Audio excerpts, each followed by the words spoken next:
नौशर फिरोज़ गुल टाउन जा रिवासी पीर बख्श चनो, इमाम ज़ादी ऐं राशिद अली चन्ना नेशनल प्रेस क्लब ते पहुंची दाहिंदे ॿुधायो त कुझु ॾींहं अॻु मोहरम चन्ना वल्द अली हसन चन्ना असांजी धीअ सुमेरा चन्ना खे अगवा करे खणी वियो।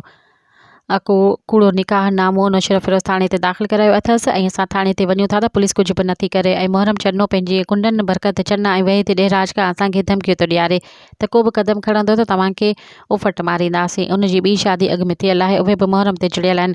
असां IG सिंध SSP नौशर फिरोज़ ॿियनि वसवारनि खे अपील था कयूं त असांखे पंहिंजी न्याणी वापसि कराए ॾियो ऐं उन्हनि किराए जे कातिलनि ख़िलाफ़ु क़दम खणी असां सां इंसाफ़ कयो वञे। वरी असां SP ऑफिस अॻियां पाण खे साड़ींदासीं। उनजा ज़िम्मेवार मोहरम चन्ना, बरकत चन्ना ऐं वहीद ॾेराज हूंदा।